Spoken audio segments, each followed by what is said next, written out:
Hello दोस्तों, स्वागत है आपका आपके YouTube चैनल मैथ वाला में। दोस्तों आज हम लोग एक बहुत ही आसान भाषा में समझेंगे कि गुणनखंड कैसे किया जाता है। गुणनखंड का मतलब फैक्टर। जैसे मान लीजिए सपोज दैट आपके पास एक क्वेश्चन लिखा हुआ है एक्स स्क्वायर प्लस का 5x और प्लस का 6। जैसे कहा जाएगा इसके आप फैक्टर करिए, मतलब गुणनखंड करिए। तो आप इसका फैक्टर कैसे निकालते हैं? जैसे देखिए यहाँ क्या लिखा हुआ है 6, तो 6 के ऐसे फैक्टर करना है कि मल्टीप्लाई यानी गुणा करने पे कितना आ जाए 6, और ये प्लस लगा हुआ है ना, तो जोड़ने पे कितना आ जाए 5। तो इसका मतलब इसके फैक्टर करते हैं। पहले देखिए अगर करेंगे तो 1 और गुणे 6 भी होता है। 6 का नाम कितना होता है 6, लेकिन 6 में 1 जोड़ेंगे तो 6 में 1 जोड़ेंगे तो कितना आ जाएगा 7। मतलब ये 7 आना कितना चाहिए हमें 5, यानी ये रॉन्ग हो गया। तो अब दूसरा स्टेप चलेंगे। जैसे 6 क्या फिर फैक्टर करेंगे तो कैसे करेंगे, और 2 और 3 का मल्टीप्लाई करेंगे, 2 3 जा 6। चलिए गुणा करने पे तो 6 आ गया, लेकिन यहाँ प्लस लगा हुआ है, ऐड करने पे कितना आना चाहिए 5। तो देखिए 2 में 3 ऐड करेंगे तो कितना आ जाएगा 5। तो इसका मतलब ये दोनों कंडीशन फॉलो हो रही हैं, तो इसका ये एक गुणनखंड हो जाएगा। आइए इसको सॉल्व करते हैं। तो लिखेंगे एक्स स्क्वायर और प्लस का यहाँ कितना है 3 और 2 है ना, तो लिख देंगे 3 और प्लस का 2 in bracket close x plus का x। ओके, अब देखो क्या करेंगे, फिर से लगाएंगे एक्स स्क्वायर प्लस का x का दोनों में मल्टीप्लाई कराएंगे। ओके, 3x हो जाएगा और प्लस का 2x हो जाएगा और प्लस का क्या हो जाएगा 6। अब देखिए द्विघात समीकरण है, तो दो दो के पेयर बनाएंगे हम लोग। क्या करेंगे, दो दो के पेयर बनाएंगे।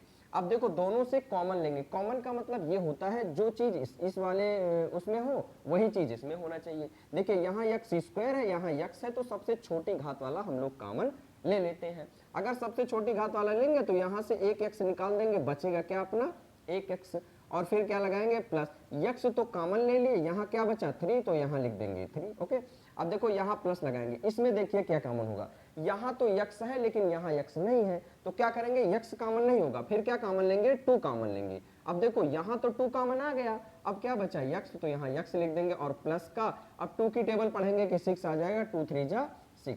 अब देखो दोनों सेम मिल गए ना, अब फिर से दोनों में कॉमन लेंगे, तो यहाँ यक्स प्लस का 3 कॉमन ले लेंगे, तो अपना क्या आ जाएगा, एक ब्रैकेट में x प्लस 3, और दूसरे ब्रैकेट के लिए जो पहले वाला लिखा होता है इसको लिख देते हैं, और ये चिन्ह के साथ इसको लिखना है प्लस का 2 लिख देते हैं। तो इसका आंसर क्या आ जाएगा x प्लस का 3 और x प्लस का 2। तो आगे देखिए दूसरा क्वेश्चन हम लोग करते हैं। जैसे मान लीजिए सपोज दैट आ गया x स्क्वायर प्लस का 4x प्लस का 4। अब इसके गुणनखंड आपको करने हैं। जैसे सपोज दैट, तो x के पहले तो फैक्टर करेंगे 4 के, तो 4 के अगर हम लोग फैक्टर करेंगे तो 4 का पहले 1 और मल्टीप्लाई क्या करेंगे 4, तो 4 1 जा 4, मतलब 4 का नाम 4 हो जाएगा। और क्या करेंगे 4 में 1 जोड़ेंगे तो कितना आ जाएगा 5, जो कि हमें लाना कितना है 4, यानी ये गलत हो गया। अब क्या करेंगे, फिर से 4 के फैक्टर करेंगे। 4 के फैक्टर करेंगे 2 और गुणे 2, 2 दूना कितना हो गया 4। अब देखो गुणा करने पे तो 4 आ गया, लेकिन जोड़ने पे भी 4 आना चाहिए ना, तो फिर से 4 2 में 2 जोड़ेंगे कितना आ जाएगा 4। तो इसका मतलब ये दोनों में फॉलो हो रहा है, तो ये क्वेश्चन का फैक्टर हो जाएगा। अब आगे देखिए एक्स स्क्वायर इसमें लिखते हैं और प्लस का 4 के क्या लिखेंगे 2 प्लस 2 इन ब्रैकेट एक्स कर देंगे और प्लस का 4। अब स्क्वायर निकालेंगे एक्स स्क्वायर और प्लस का एक्स का मल्टीप्लाई दोनों में कराएंगे, तो 2x और प्लस का 2x और प्लस का 4 हो जाएगा। अब दो घात समीकरण है, तो दो दो के फैक्टर बना लेंगे हम लोग। अब देखिए क्या करेंगे, फैक्टर बनेंगे तो x कॉमन ले लेंगे, यहाँ आ जाएगा x और यहाँ x कॉमन आ गया तो बचेगा 2। यहाँ से क्या कॉमन लेंगे प्लस का 2, अब ये अंदर देखो 2 से 2 बाहर आ गया, तो यहाँ कितना बचा x, और 2 की टेबल पढ़ेंगे 4 में, तो 2 2 जा 4, यहाँ 2 आ जाएगा। देखो दोनों में मिल गया ना, तो एक बार लिखेंगे x प्लस का 2, दोनों जो सेम मिल गया, और एक ये x बच गया, x लिख देंगे प्लस का लिख देंगे 2 लिख देंगे। तो आई होप ये आंसर आपको समझ में आ गया होगा। देखिए आगे एक और करते हैं क्वेश्चन। तो दोस्तों आगे हम लोग प्रैक्टिस करते हैं एक क्वेश्चन माइनस का। जैसे यहाँ लिखा हुआ है क्या 12। अब 12 के ऐसे गुणनखंड करेंगे कि गुणा करने पे 12 आ जाए और घटाने पे कितना आ जाए 4। तो कितना होता है 6 और गुणे 2, 6 दूनी कितना होता है 12। अब 6 से 2 माइनस करेंगे तो कितना आ जाएगा हमारा 4 आ जाएगा। चलिए अब आगे देखते हैं, इसमें लिखते हैं एक्स स्क्वायर प्लस का 6 माइनस का 2 x लिख देंगे और माइनस का 12 लिख देंगे, ठीक है। देखिए यहाँ क्या आ जाएगा, एक्स स्क्वायर प्लस का एक्स का मल्टीप्लाई कराएंगे तो 6x माइनस का 2x और माइनस का 12। ओके, अब देखिए द्विघात समीकरण है तो दो दो की जोड़े बनाएंगे। अब बनाएंगे तो यहाँ से x कॉमन आ जाएगा तो इसमें बनेगा x और प्लस का 6 और इसमें क्या बनेगा, 2 माइनस का कॉमन ले लेंगे तो यहाँ 2 बाहर आ गया, अंदर बचा x और माइनस माइनस क्या हो जाएगा, प्लस का 6। अब दोनों से जो ब्रैकेट में आ गया x प्लस का 6 एक ब्रैकेट में लिख लेंगे और x माइनस का 2 एक ब्रैकेट में लिख देंगे। ओके, अब देखिए एक क्वेश्चन हम लोग और प्रैक्टिस करते हैं, जैसे लिखते हैं एक्स स्क्वायर प्लस का 2x माइनस का 8 इज 8।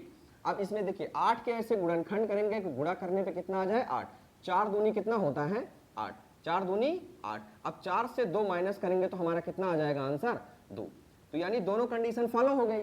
माइनस कैसे हुआ, क्योंकि यहाँ माइनस आ गया। अब देखिए लगाइए क्वेश्चन, यहाँ आ गया एक्स स्क्वायर और प्लस का ये 4 माइनस 2 लिखेंगे ना, 4 माइनस 2 एक्स और माइनस का 8। ओके, अब देखिए क्या करेंगे, एक्स स्क्वायर अब मल्टीप्लाई कराएंगे प्लस का 4x माइनस का 2x माइनस का 8। अब द्विघात समीकरण है, दो दो के पेयर बनाएंगे। इसमें देखिए x कॉमन लेंगे तो बचेगा x, एक x आ गया तो एक बचा और x बाहर आ गया तो प्लस का 4 बचा। अब दूसरा देखिए यहाँ जैसे माइनस का 2 है तो यहाँ क्या कॉमन आ जाएगा, x बचेगा और प्लस का 4 बचेगा। ये माइनस और माइनस क्या हो जाता है प्लस।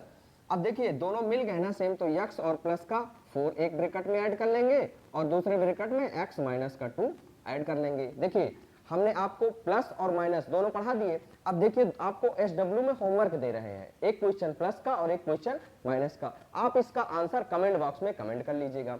ओके दोस्तों चलिए आगे लिखते हैं क्वेश्चन आपके लिए HW क्वेश्चन लिखेंगे एक्स स्क्वायर प्लस का 7s मतलब 7x प्लस का 12, इसके आपको गुणनखंड करना है। अगला देखते हैं कि एक्स स्क्वायर प्लस का x माइनस का 12, आपको इसको करना है। इसमें थोड़ा सा ध्यान दीजिएगा, जैसे यहाँ 12 है तो इसके 12 का फैक्टर करेंगे तो यहाँ जहाँ कुछ नहीं होता है वहाँ 1 होता है, समझ लीजिएगा। और इन दोनों क्वेश्चन का आंसर आप कमेंट बॉक्स में कमेंट करिएगा। मिलते हैं दोस्तों नेक्स्ट वीडियो में। आज की क्लास यहीं तक। जय हिंद दोस्तों, थैंक यू।